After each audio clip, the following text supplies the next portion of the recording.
उत्पत्ती एकादशी कार्तिक कृष्ण पक्ष एकादशीचे जन्मकथन ऐकल्यानंतर धर्मराजाने श्रीकृष्णाची प्रार्थना करून विचारले की हे भगवान, कार्तिक कृष्ण पक्षातील एकादशी कोणत्या नावाने प्रसिद्ध आहे हे इतिहासासहित सांगा. धर्मराजाचा हा प्रश्न ऐकून श्रीकृष्ण म्हणाले की हे धर्मराजा, पूर्वी कीटक नावाच्या देशाची कर्णिका ही राजधानी होती. तेथे कर्णसेन नावाचा राजा धर्माला अनुसरून राज्य करीत होता.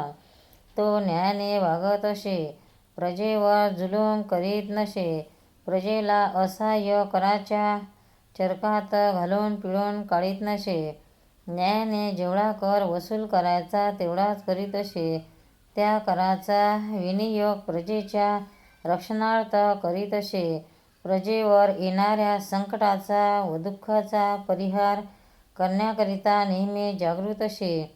इतकेही करून जर एखादे वेळी प्रजेवर संकट आले तर ते निवारण करण्याकरिता स्वतःच्या सुखदुःखाकडे काय पण प्राणाकडे सुद्धा न पाहता अंतःकरणपूर्वक झटत असे.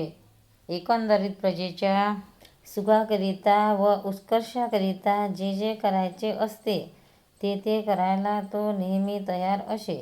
त्याचप्रमाणे त्याची प्रजाही धर्मालाच अनुसरून वागत असे. ब्राह्मण, क्षत्रिय, वैश्य, शूद्र या चारी वर्णांनी युक्त असलेली प्रजा एकमेकांशी आनंदाने धर्मानुसार व्यवहार करून सुखात नांदत होती. आणि त्याच्या कृपा प्रसाद, देवावर भक्ती, संत सज्जनांवर निष्ठा व स्वकर्माचे प्रेमयुक्त आचरण ही त्रयी सुखाची प्राण होती.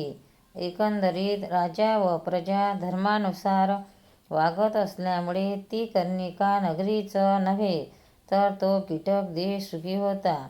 पण त्या कर्णिका नगरीत सुदामा नावाचा एक ब्राह्मण दारिद्र्यामुळे दुःखी होता. जरी तो 18 विश्वे दारिद्र्याने गांजला होता तरी त्याच्या हातून धर्मब्राह्म वर्तन बिलकुल होत नसे. त्याला सुव्रता नावाची एक बायको होती. ती महान पतिव्रता होती. दारिद्र्यामुळे त्या बायकोला खावयालाच पोटभर सुद्धा अन्न मिळत नसे. कधी कधी बोवाच काढावे लागत. नेसण्याला व पांघरण्याला धड वस्त्र नसत. त्यांच्या अशा स्थितीत ती उभयता एकमेकांना कटू वचने तर बोलत नसतच, पण उलट एकमेकांवर प्रेम करून आपापले कर्तव्य करिता काळ कंठीत असत. ज्याप्रमाणे मनुष्याने धर्मावर श्रद्धा ठेवून स्वकर्तव्यानुसार वागतात त्याच वेळी त्यांच्यात ऐक्य नांदते. त्या ऐक्यामुळे ते सुखाच्या लतावृक्षांनी गजबजलेल्या शीतल अशा उत्कर्षाच्या मार्गाने परमेश्वराकडे जातात. एके दिवशी ही महासाध्वी आपल्या पतीची प्रार्थना करून दीनवदनाने म्हणाली की महाराज, आपण पूर्वजन्मीच्या पापामुळे आपण ही दरिद्रावस्था भोगीत आहोत.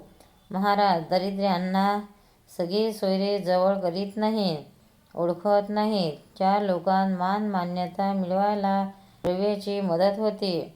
मूर्ख मनुष्याजवळ द्रव्य असले तर तो शहाणा ठरवतात व शहाणा मनुष्याजवळ द्रव्य नसेल तर लोक त्याला मूर्ख ठरवतात. एकंदरीत लोकांच्या दृष्टीने मनुष्याचा चांगलेपणा अगर वाईटपणा हा द्रव्यावर अवलंबून आहे. तेव्हा महाराज, द्रव्य मिळवण्याचा काहीतरी उपाय करा. बरे, ही लौकिक दृष्टी त्याज्य म्हणून सोडून दिली तरी स्वहिताच्या दृष्टीने सुद्धा द्रव्य मिळविणे आवश्यक आहे. द्रव्यामुळेच मनुष्याचा प्रपंच चालतो. त्या प्रपंचाच्या साहाय्याने मनुष्याला पुण्यमार्ग अक्रमण करता येतो, सत्कर्म करिता येतात, दाने करिता येतात. याकरिता द्रव्य मिळवण्याचा काहीतरी आणि तोही न्यायाने लवकर उपाय योजा. द्रव्य मिळवून सौख्येश आराम उपभोगावयास मिळावे म्हणून आपणास मी ही विनंती करीत नाही, तर त्या मिळवलेल्या द्रव्यापासून सत्कर्मे, दाने करून जन्माचे साफल्य करून घ्यावे म्हणून.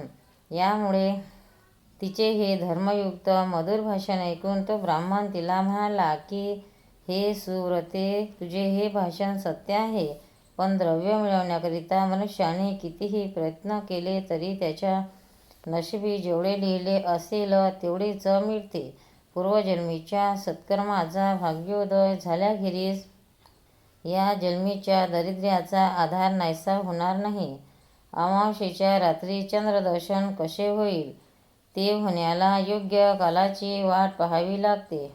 तुझ्याच म्हणण्याप्रमाणे वेदशास्त्राने संपन्न असलेला, सुविचाराने गजबजलेला, चातुर्याने नटलेला, धैर्याने ओथंबलेला व जपतपाने धर्माला सर्वस्वी वाहिलेला मनुष्य पूर्वजन्मीच्या सत्कर्मापासून द्रव्य मिळवण्याच्या बाबतीत लंगडा पडेल. पतीचे हे भाषण ऐकल्यानंतर तिने त्या बाबतीत तोंडातून एक चकार शब्दसुद्धा काढला नाही. पुढेही न काढायचा निश्चय केला. पण थोड्याच दिवसात त्याच्या घरी देवर्षी नारदांची स्वारी आली.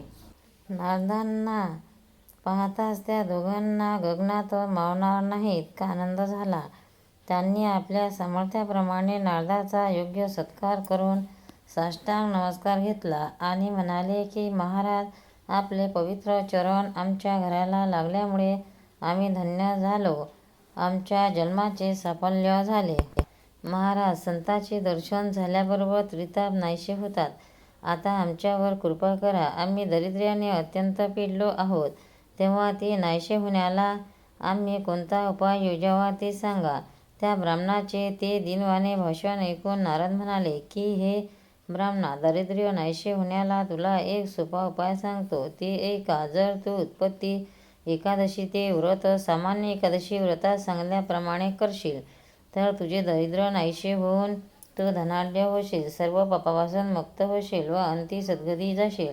याप्रमाणे नारद त्या ब्राह्मणाला उपाय सांगून निघून गेले. पुढे त्या सुदामा ब्राह्मणाने व त्याच्या सुव्रता पत्नीने उत्पत्ती एकादशीचे व्रत यथाविधी केले, तेव्हा त्यांना अलोट संपत्ती मिळाली व त्या संपत्तीच्या साहाय्याने त्यांनी अनेक पुण्य कर्म केली, दाने केली व अंती वैकुंठाला गेले. जे कोणी हे उत्पत्ती एकादशीचे व्रत करतील व महात्म्य ऐकतील ते पुण्यवान होऊन अंती सद्गतीला जातील. कार्तिक कृष्ण पक्षातील एकादशीला उत्पत्ती एकादशी असे म्हणतात. गोपाल कृष्ण भगवान की जय. पंढरीनाथ भगवान की जय. भक्तांनो, व्हिडिओ आवडल्यास व्हिडिओला लाईक करा, शेअर करा, सबस्क्राईब करा. तसेच बाजूला असलेल्या बेलवर क्लिक करा, म्हणजे याच्यापुढील सर्व व्हिडिओ तुम्हाला सर्वात आधी मिळत जातील. जय श्री कृष्ण.